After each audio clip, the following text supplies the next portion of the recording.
Hindi ko alam kung paano nagsimula ang lahat.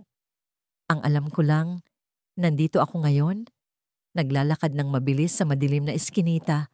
Ang pawis ko'y umaagos sa gilid ng aking mukha, habang ang tibok ng puso ko'y parang tambol na sumasabog sa dibdib ko. Ang paligid ay tahimik, pero ramdam ko ang bigat ng bawat hakbang ko. Ang bawat tunog ng sapatos ko sa sementadong daan ay parang banta. Hindi ko alam kung may sumusunod sa akin, pero nararamdaman ko ang mga mata nila. Parang may mga anino sa likod ko, nakatago sa dilim, naghihintay lang ng tamang pagkakataon. Ang gabi malamig, pero ang pakiramdam ko ay parang nasa gitna ako ng naglalagablab na apoy. Ang mga ilaw mula sa poste sa kalsada ay tila lumalabo sa paningin ko, para bang nilalamon ako ng kadiliman. Pinilit kong huwag magpahalatang natatakot, pero ang bawat galaw ko'y may alingas-ngas ng kaba. Ang kaliwang kamay ko'y nakakapit ng mahigpit sa maliit na bag na nasa ilalim ng aking jacket. Nasa loob nito ang kasalanang hindi ko maamin, ang kasalanang hindi ko sinasadya. Paano ko ba haharapin ang nangyari? Hindi ko ginusto, hindi ko pinlano. Isa lang dapat itong simpleng gabi, kasama ang mga kaibigan. Pero ang lahat ay nagbago sa isang iglap. Nagsimula yon sa isang argumento sa bar, isang mainit na diskusyon na nauwi sa kaguluhan. Hindi ko na masyadong maalala ang eksaktong nangyari. Ang natatandaan ko lang ay ang sigawan, ang tunog ng basag na bote, at ang sigaw ng isang lalaki. At pagkatapos, dugo. Hindi ko alam kung paano napunta nakahinga ako nang maluwag ng makalabas ng gusali. Ang malamig na hangin ng gabi sumobdusi, sumalubong sa akin. Ngunit hindi nito kayang patayin ang naglalagablab na kaba sa dibdib ko. Ang tunog ng takong ko sa simento ay tila musika ng pagkakasala. Nasa likod ng isip ko ang larawan ng dugo ang sahig, ang basag-basag na salamin, at ang puot sa mga mata niya bago siya tuluyang bumagsak. Hindi ko alam kung tama bang tumakbo ako, pero ang alam ko lang, kailangan kong lumayo, kailangan kong mawala. Pilit kong tinatago ang panginginig ng aking mga kamay habang inaabot ang susi ng kotse. Sumakay ako at agad pinaandar ang makina, hindi na nag-abala pang lumingon sa salamin. Para bang kung makita ko ulit ang gusali, babalik lahat, ang boses, ang mga sigaw, ang tunog ng isang bagay na bumagsak sa sahig. Hindi ko na kaya. Gusto kong kumawala. Habang binabaybay ko ang kalsada, hindi ko mapigilan ang pagtingin sa rearview mirror. Naghahanap ang mga mata ko ng kung ano. Isang kotse, isang anino, o kung sino mang maaring sumusunod sa akin. Wala. Tahimik ang daan, ngunit hindi ako kampante. Paano kung may nakakita? Paano kung may nagmamasid sa akin habang ginagawa ko yon? Ang tanong na ito, ang unti-unting lumalason sa isip ko. Pagdating ko sa isang motel sa labas ng lungsod, agad akong nag-check-in. Hindi ko alam kung saan ako pupunta bukas, pero hindi ko rin kayang umuwi. Sapat na ang isang gabi para makapag-isip. Sapat na ang isang gabi para mahanap ko ang sagot sa tanong na bumabagabag sa akin. Ano ang gagawin ko ngayon? Pagpasok ko sa kwarto, isinara ko ang pintuan at inilak ito. Hindi ko na nagawang magbihis o mag-ayos. Bumagsak ako sa kama, hawak pa rin ang cellphone, at naghintay. Naghintay sa kung ano, sa pulis, sa tawag, sa konsensya. Hindi ko alam. Ang tanging naririnig ko lang ay ang mahinang tikatik ng ulan sa bubong at ang tibok ng puso kong tila gusto nang kumawala sa dibdib. Makalipas ang ilang oras, tumayo ako at tumingin sa salamin. Ang babaeng nasa harap ko ay hindi na ang babaeng kilala ko. Magulo ang buhok, maputla ang mukha, at puno ng takot ang mga mata. Para akong multo. Anong ginawa mo? Tanong ko sa sarili, ngunit walang sagot. Ang katahimikan ay mas malakas kaysa sa boses ko.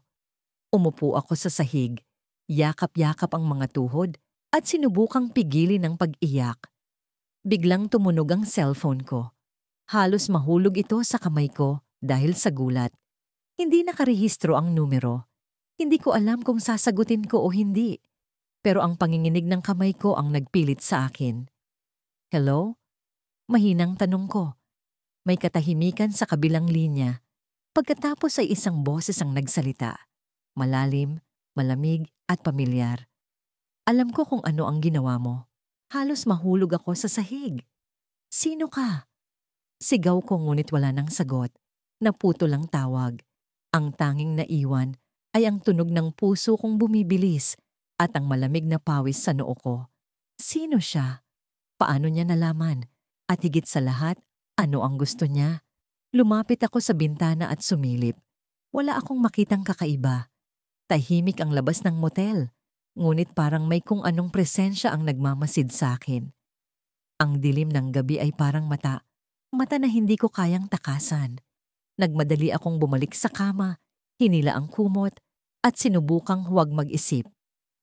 Pero paano mo pipigilan ang isip mo kung ang mismong iniisip mo ang gusto kang lamunin ng buo? Ilang oras pa ang lumipas, ngunit hindi pa rin ako makatulog. Ang tunog ng ulan ay tila mga yabag na papalapit. Ang bawat anino sa kwarto ay parang gumagalaw. Nagsimula nang maglaro ang paranoia sa utak ko. Hindi ko na alam kung saan ako ligtas o kung may ligtas pa bang lugar para sa akin. Biglang may narinig akong kaluskos sa labas ng pintuan. Halos tumayo ang balahibo ko sa braso. Napahawak ako sa doorknob. Pilit nilalabanan ng takot. Sino yan? Tanong ko, ngunit walang sumagot. Ang kaluskos ay nawala, ngunit ang kaba ay nanatili. Dahan-dahan kong binuksan ang pinto. Tama lang para sumilip. Wala akong nakita sa hallway. Wala ng tao. Ngunit may isang bagay ang nagpatigil sa akin. Isang sobre. Puting sobre na nakapatong sa sahig. Tila iniwan doon nang hindi ko namamalayan. Pinulot ko ito, nanginginig ang kamay at binuksan. May nakasulat sa loob, isang maikli, ngunit nakakakilabot na mensahe.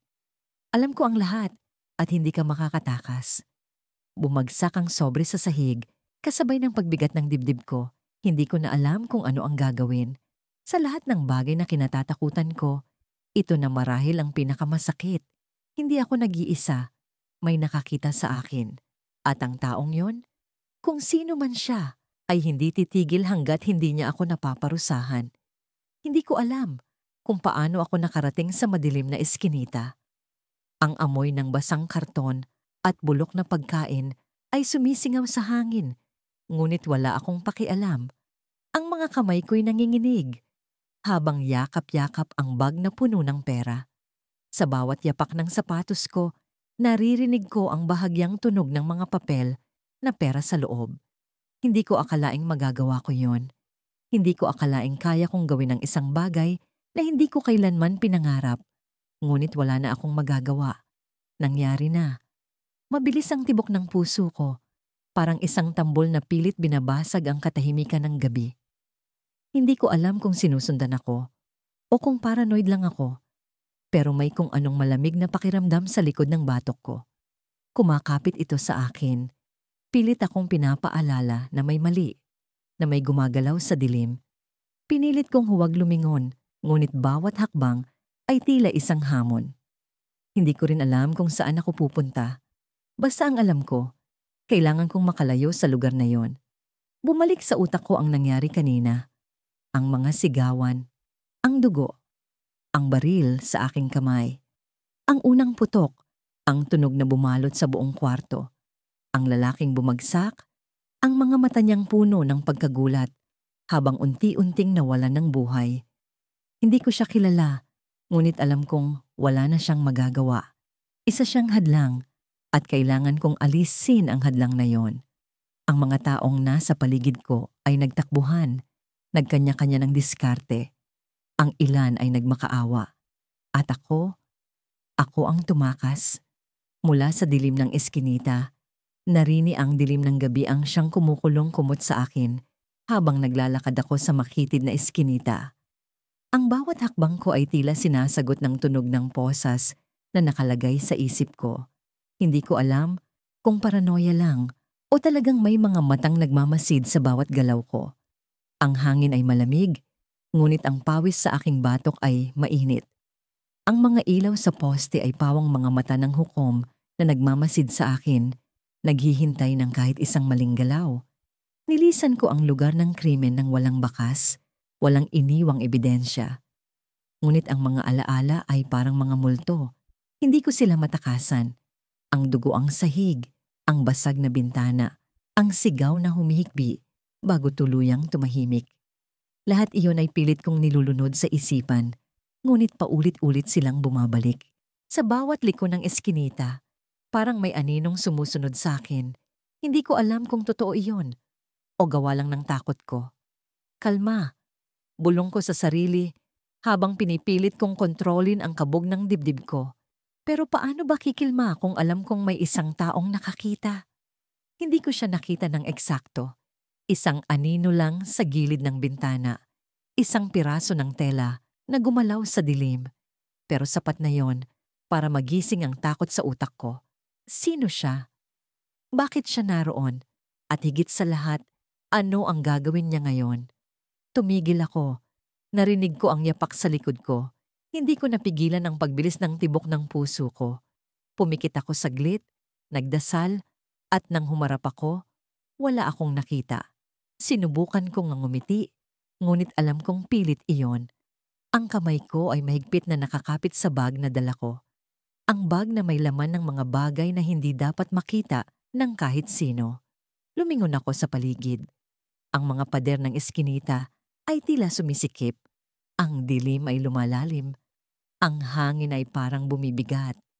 Hindi ko na alam kung paranoia lang ito o kung talaga bang may sinusundan sa akin. Pero hindi ko kayang magkamali. Kung may nakakita nga, tapos na ang laro ko. Ang buhay ko ay parang kandila na maaring magdilim anumang oras.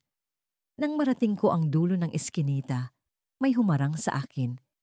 Isang lalaking nakaitim, may takip sa mukha. Hindi ko siya kilala, ngunit ang titig niya ay parang alam ang lahat ng ginawa ko. Napaatras ako, hinigpitan ko ang hawak sa bag. Hindi siya nagsalita agad, ngunit sapat na ang presensya niya para maramdaman kong hindi ako ligtas. Alam ko ang ginawa mo, ang sabi niya. Malamig ang boses, parang kutsilyong tumarak sa aking dibdib. Hindi ko alam kung paano ako dapat sasagot. Ang utak ko ay naglalaban. Tatakbo ba ako? Susugod. Magmakaawa. Anong sinasabi mo? Tanong ko. Kahit alam kong walang saysay ang pagtanggi. Alam kong alam niya. Alam kong nakita niya. Pero bakit hindi siya umaatake? Bakit parang naghihintay siya ng reaksyon? Ang bawat segundo ay parang taon. Ang katahimikan ay mas malakas pa sa anumang sigaw. May kapalit ang katahimikan ko, sabi niya. At doon ko napagtanto ang tunay niyang intensyon. Hindi siya narito para ipasa ako sa mga pulis. Hindi rin siya narito para paghigantihan ng biktima. Narito siya para sa isang bagay na mas mahalaga sa kanya kaysa hustisya, pera. Napakapit ako sa bag at doon ko naintindihan kung bakit siya interesado. Ang bag na dala ko ay hindi lang basta bag. Ang laman nito ay pera, marami, sapat para magbago ang buhay ng kahit sinong tao. Pero ang tanong ko, paano niya nalaman? Nakita niya ba kung paano ko kinuha ang pera? O baka naman may iba siyang alam na hindi ko pa natutuklasan? Kung gusto mong mabuhay, ibigay mo ang bag. Dagdag niya, ngunit may kasamang ngiti. Isang ngiti na mas nakakatakot pa sa banta. Hindi ko alam kung paano ako nakapagsalita, pero ang mga salitang lumabas sa bibig ko ay tila hindi ko kontrolado. Hindi ko kaya. Sagot ko, halos pabulong. Ang boses ko ay nanginginig, ngunit may halong galit. Hindi ko alam kung saan nanggaling ang tapang na yon, pero alam kong hindi ko siya basta-basta bibigyan ng lahat ng ginawa ko. Ang bag na ito ay hindi lang pera. Ito ang dahilan kung bakit ako nandito. Ang dahilan kung bakit ako tumakas. Ang dahilan kung bakit ako nagkasala. Ngunit bago pa man siya makagalaw, bago pa ako makaisip ng susunod na gagawin, may biglang sumulpot mula sa likod niya. Isang anino, mabilis, tahimik, at bago pa ako makakilos, narinig ko ang tunog ng kutsilyo na tumama sa laman. Ang lalaki ay bumagsak, hawak ang tagiliran at ang dugo ay dumaloy sa sahig. Ang anino ay lumapit sa akin. Isang babae, payat, matangkad, at may malamig na titig. Hindi ko siya kilala, pero ang presensya niya ay parang kilalang kilala ako. Sa kamay niya ay ang kutsilyo, at hindi ko alam kung paano ko nagawa. Pero nakalabas ako ng gusali nang hindi nahuhuli. Ang pintuan sa likod ay bumukas ng walang tunog, at ang malamig na hangin ng gabi ay humampas sa mukha ko. Parang suntok na nagpapaalala sa akin na buhay pa ako. Ngunit hindi iyon ang pinakamahalaga. Ang mahalaga ay nakalayo na ako. Ang mga yapak ko ay mabilis sa madilim na iskinita, habang ang liwanag ng buwan ay parang mga mata na nagmamasid sa bawat galaw ko. Ang puso ko'y nagwawala sa dibdib. Parang tambol na walang tigil ang pagkalampag. Sinubukan kong huwag mag-isip. Kung ano ang ginawa ko sa loob ng gusali ay hindi na mababago. Ang dugo sa mga kamay ko ay hindi matatakasan, kahit anong pagpunas ang gawin ko sa suot kong jacket. Pero ang tanong na bumabalik-balik sa isip ko, sino ang nakakita? Sino ang nasa madilim na sulok na yon, tahimik pero malinaw ang presensya? Bawat tunog ng yapak, bawat kaluskos ng hangin, parang may anino na sumusunod sa akin. Mabilis akong naglakad, papunta sa direksyon na alam kong walang tao. Hindi ko kayang magtungo sa mga lugar na madaming tao. Alam ko na ang mga mata ng mga tao ay parang mga baril. Isang maling galaw, isang maling ekspresyon, at maaari nilang makita ang bigat ng kasalanan sa mukha ko. Kaya, pinili ko ang madilim na daan, ang mga eskinita na halos walang ilaw. Sa bawat hakbang, naririnig ko ang sariling hininga ko. Malalim, mabilis, parang hayop na hinahabol. Narating ko ang isang lumang abandonadong gusali. Dito ko naisip magtago pansamantala. Ang lugar ay puno ng alikabok, sirang kahoy, at piraso ng bubong na nagkalat sa sahig. Ang dilim ay parang kumot na yumakap sa akin.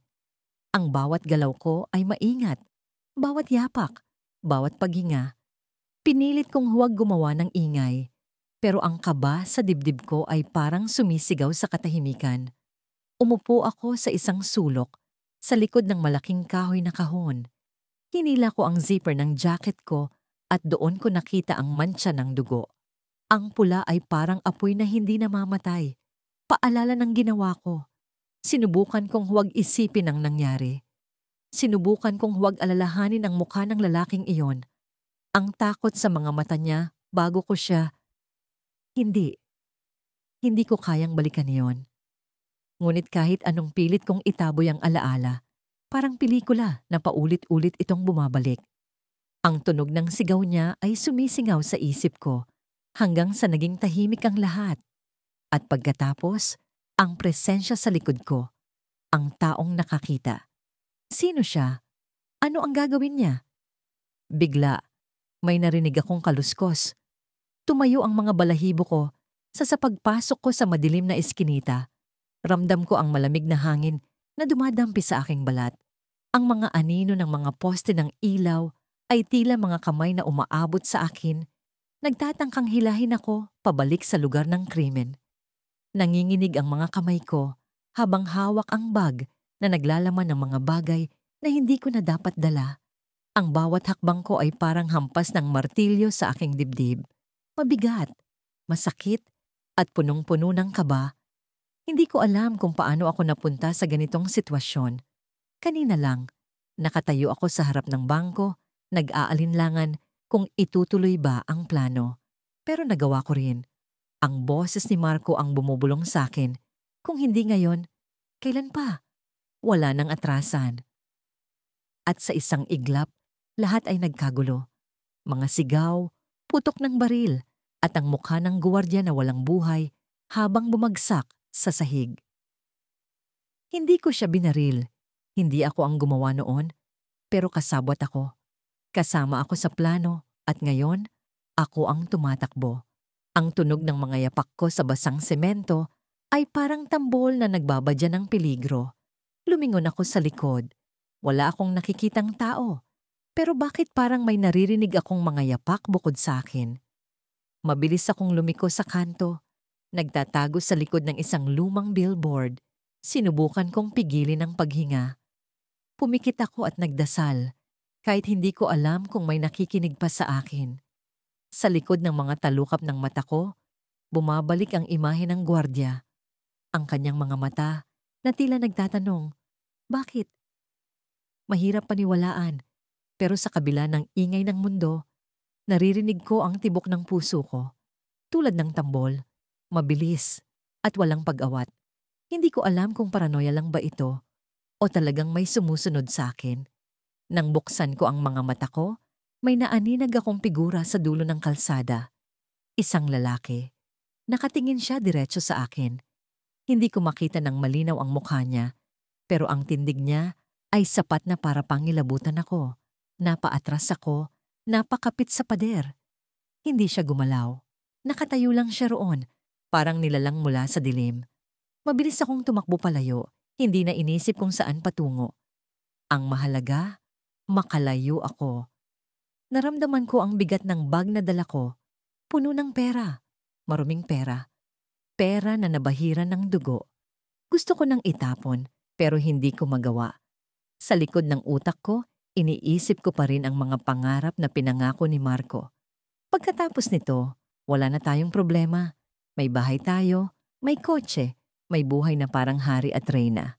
Pero ngayon, ang pangarap na yon ay parang lason na unti-unting kumakalat sa aking sistema. Pumasok ako sa isang abandonadong gusali. Umaasang dito ako makakatakas. Ang lugar ay puno ng alikabok at basag na salamin. Ang bawat hakbang ko ay nagdudulot ng tunog na parang babala. Nakahanap ako ng isang sulok at naupo. Pilit na pinapatahan ang sarili kong kaba. Tumingala ako sa kisame. Iniisip kung paano ko nagawa ang lahat ng ito. Ang dating simpleng buhay ko, napalitan ng takot, panghihinayang at pagtatago. Biglang may narinig akong tunog, isang bagay na nahulog. Napabalikwas ako. Tumingin ako sa paligid, pero wala akong nakita. Hindi ko alam kung imahinasyon ko lang ba yon o talagang may tao. Muli kong naramdaman ang presensya. Alam kong hindi ako mag-isa. May nagmamasid. Napansin ko ang isang anino sa sahig na gumalaw. Hindi na ako nagdalawang isip. Tumayo ako at tumakbo palabas ng gusali. Kahit ang mga paa ko ay tila mababali na sa pagod. Paglabas ko, sinalubong ako ng liwanag ng buwan. Sa ilalim ng malamlam na liwanag, nakita kong muli ang figurang yon. Hindi siya gumagalaw, pero alam kong sinusundan niya ako. Hindi ko na kayang pigilan ang takot. Sumigaw ako, "Anong kailangan mo?" Walang sagot. Ang katahimikan ay parang sumpa. Gusto ko siyang lapitan para malaman kung sino siya, pero natatakot akong baka mas malala pa ang mangyari. Nang magpasya akong tumakbo ulit, biglang may humawak sa braso ko. Napasigaw ako, pilit na nagpupumiglas. Ang kamay ay malamig, matigas, at parang bakal. Nang lingunin ko kung sino ang humawak sa akin, nagulat ako. Hindi ito ang figura na nakita ko kanina. Isa itong pulis. "Sumama ka sa amin. Alam namin kung ano ang ginawa mo." Malamig niyang sabi. Ang mga mata niya ay puno ng paninindigan, pero may bakas ng awa. Hindi ako makagalaw. Gusto kong tumanggi, pero alam kong wala na akong laban. Ang bag na hawak ko ay parang ebidensya na sumisigaw ng kriminal. Ngunit bago niya ako tuluyang mahila, biglang may tumama sa kanya. Isang bato. Napaatras siya, bumitaw sa akin. Mabilis akong tumakbo palayo, pero bago ko tuluyang makalayo, naramdaman ko ang isang malamig na bagay sa gilid ng ulo ko. Isang baril. Hindi ko alam kung saan ito nanggaling. Nang lingunin ko, ang figura kanina, ang figura na nakatingin sa akin sa dilim, ay naroon. Hawak ang baril, nakatutok sa akin. "Alam ko ang lahat," sabi niya. Malalim ang boses, pero hindi ako pulis. Nanginginig ako, hindi dahil sa baril, kundi dahil sa tono ng boses niya. Alam ko, sa sandaling ito, ang tunay na panganib ay hindi na ang batas. Ang panganib ay ang taong ito. Ang taong hindi ko kilala, pero alam ang lahat tungkol sa akin. Nilalabanan ko ang paghinga habang nagtatago sa likod ng isang sirang bakod. Ang mga kahoy na piraso nito'y nangangamoy luma at bulok, pero wala akong pakialam. Ang mahalaga ngayon ay mapanatili kong tahimik ang bawat galaw, bawat hakbang. Naririnig ko pa rin ang tunog ng mga paa sa sementadong daan. Mabilis, may tiyak na direksyon. Hindi ko alam kung sino siya, pero ang alam ko lang, sinusundan niya ako. Kanina pa ako tumatakbo. Ang madilim na eskinita, ang kalsadang walang tao, ang mga sulok na tila sumisigaw ng panganib. Lahat iyon ay tinahak ko. Ang mga baga ko'y tila nasusunog na. Pero hindi ko pwedeng tigilan. Hindi ko pwedeng magpahinga. Sa bawat tiklado ng oras, alam kong papalapit ng papalapit ang panganib. Nagsimula ang lahat nang magkamali ako ng hakbang.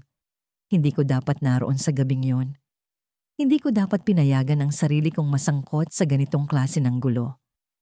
Pero ang pangako nila, ang pera, ang kalayaan, ang bagong simula.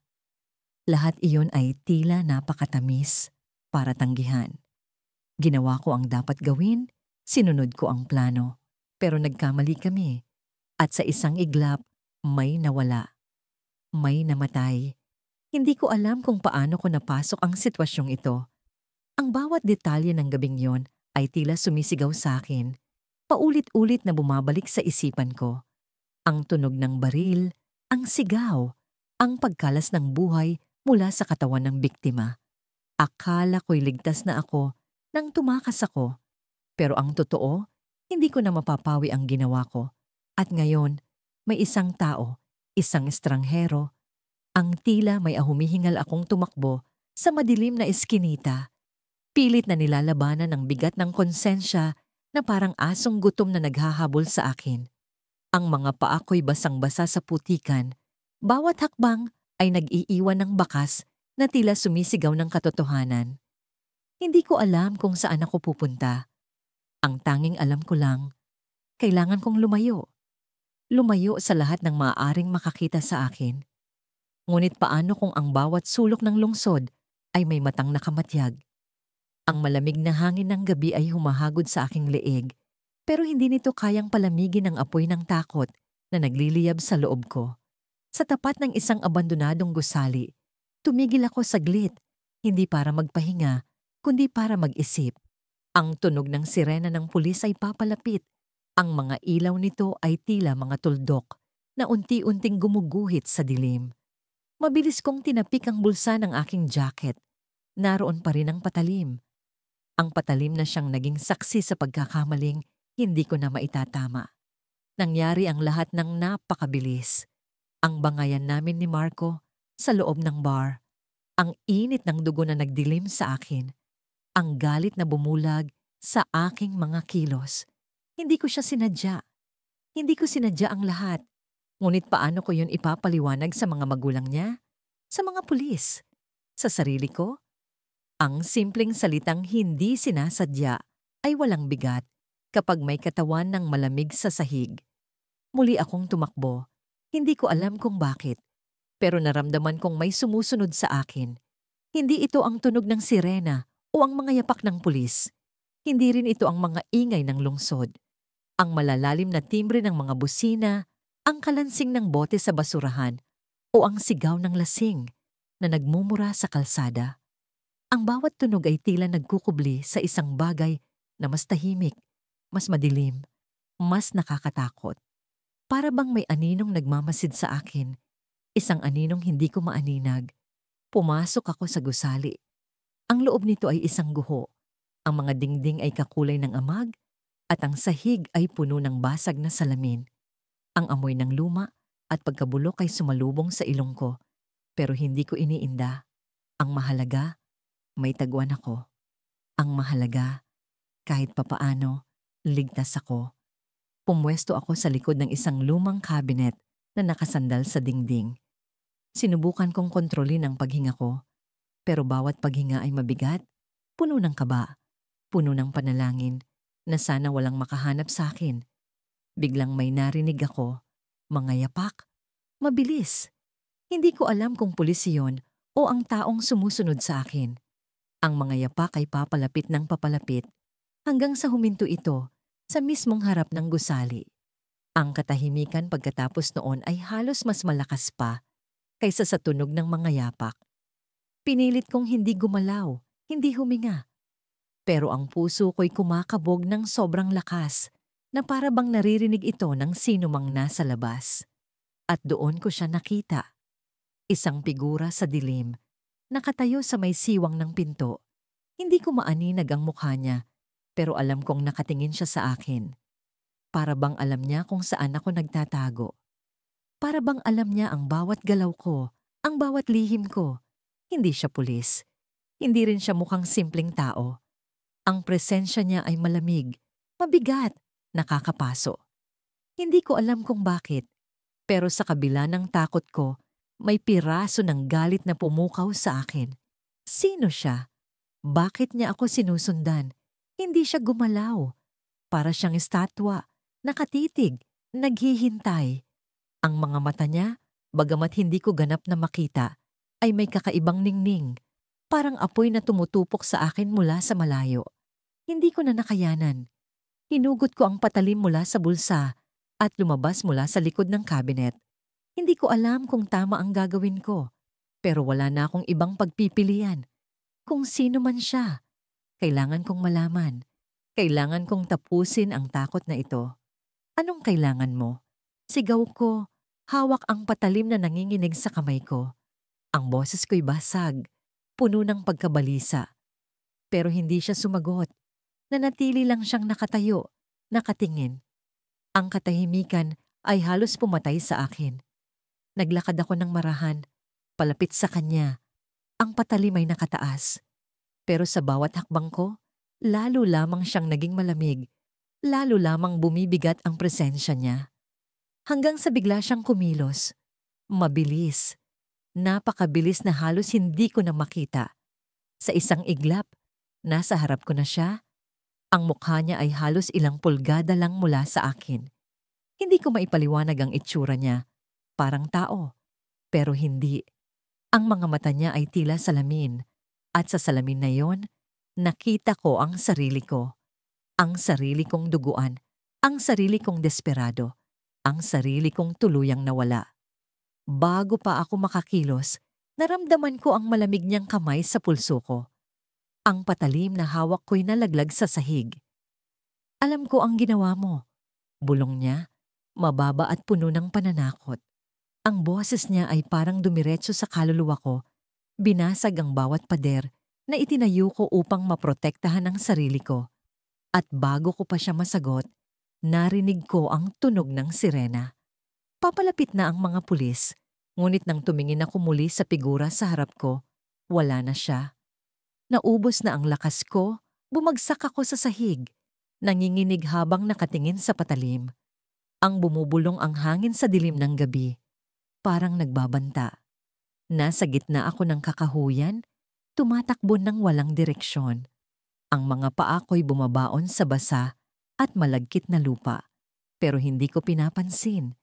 Ang bawat hakbang ko'y may kasamang panginginig, hindi dahil sa lamig, kundi dahil sa takot.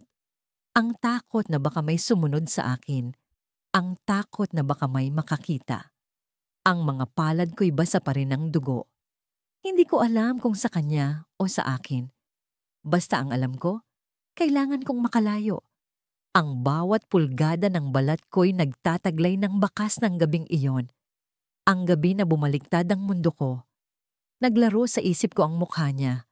Ang mga mata niyang nanlilisik, ang sigaw niyang naputol sa isang iglap. Hindi ko sinasadya, hindi ko ginusto. Pero paano ko maipapaliwanag yon? Paano ko sasabihin na aksidente lang ang lahat? Sino ang maniniwala sa akin, lalo na kung ako mismo ang tumakas? Napahinto ako sa tapat ng isang malaking puno, hingal na hingal. Ang dibdib ko'y tila sasabog sa bilis ng tibok ng puso ko. Pinilit kong linisin ang mga kamay ko gamit ang damo, pero walang epekto. Ang dugo'y tila gumapang na sa ilalim ng balat ko, parang marka ng kasalanan na hindi na mabubura. Bigla, narinig ko ang tunog ng mga yabag. Tumigil ang mundo. Ang bawat tunog sa paligid, ang hampas ng hangin, ang pagkaluskos ng mga dahon ay nawala. Ang yabag lang ang naririnig ko. Papalapit ito, mabigat at dahan-dahan. Hindi ko alam kung sino ang nasa likod nito. Pulis ba? O isa pang saksi sa krimen? O baka ang taong iyon, ang taong hindi ko sinasadyang patayin, bumalik para multuhin ako? Hindi ko na inisip. Tumakbo ulit ako, mas mabilis kaysa kanina. Ang hangin ay parang mga kamay na pilit na pinipigil ako, pero hindi ako nagpaawat. Ang dilim sa pagitan ng mga puno ay nagmistulang pader na gusto akong ikulong, pero patuloy akong lumusot. Ang mga yabag sa likod ko'y lalong bumibigat, parang sinasabayan ang tibok ng puso ko. Sino ang sumusunod sa akin? Bakit hindi sila tumitigil?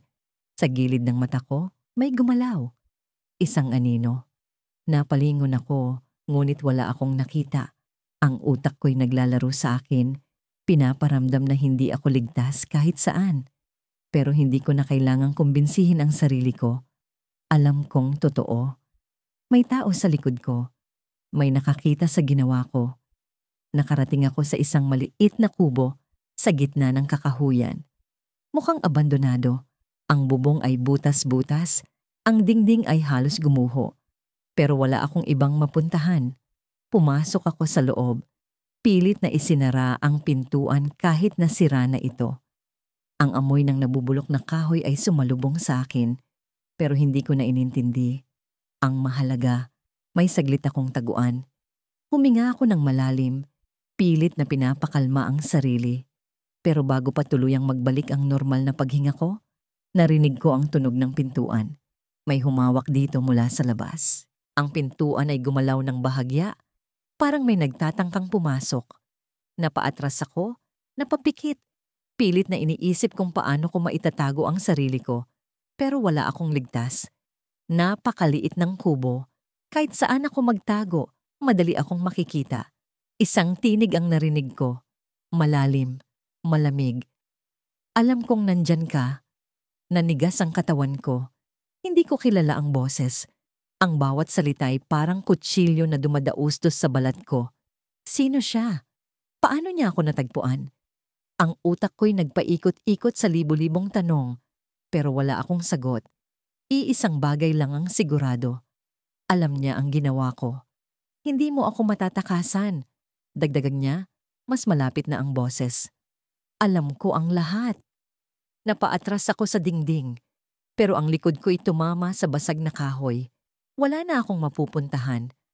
Ang pintuan ay dahan-dahang bumukas, at sa dilim ng gabi, nakita ko ang silweta ng isang lalaki. Ang mukha niya'y hindi ko maaninag, pero ang presensya niya'y bumalot sa buong kubo. Ang bawat hakbang niya'y parang martilyo na tumatama sa lupa, sumisira sa natitirang pag-asa ko. Hindi mo dapat ginawa iyon.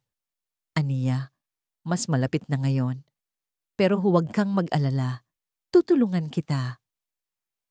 Tutulungan? Ano ang ibig niyang sabihin? Hindi ko alam kung paniniwalaan ko siya. Pero bago pa ako makapagsalita, bago pa ako makapag-isip, may inilabas siyang bagay mula sa bulsa. Isang kutsilyo, makintab, matalim. Biglang uminit ang katawan ko. Ang kamay ko'y naghanap ng kahit anong bagay na pwedeng ipanlaban. Nakakita ako ng piraso ng kahoy sa sahig. Halatang bulok na, pero wala na akong oras para mamili. Hinawakan ko ito ng mahigpit, kahit na nanginginig ang mga kamay ko. Ngunit hindi siya umatake. Bagkus, inilapag niya ang kutsilyo sa mesa, marahan, halos parang hindi siya nagmamadali. Ito ang susi, sabi niya. Ang tono niya'y parang nanunukso. Gusto mong makaligtas, hindi ba? Alam mo kung ano ang kailangan mong gawin. Ang mga mata ko'y napunta sa kutsilyo. Hindi ko maintindihan ang sinasabi niya. Pero isang bagay ang malinaw. Hindi siya aalis hanggat hindi ko ginagawa ang gusto niyang mangyari. Ang tanong, dagdag niya, ang boses niya'y mas malamig pa sa hangin. Kaya mo bang ulitin niyon? Ulitin. Ano ang ibig niyang sabihin? Napatingin ako sa kanya, pero hindi siya kumikilos. Ang mga mata niya'y parang nag-aanyaya. Parang sinasabi sa akin, na ang desisyon ay nasa akin. Ngunit bago pa ako magtanong, bago pa ako kumilos, narinig ko ang isa pang tunog mula sa labas. Yabag. Isa na namang tao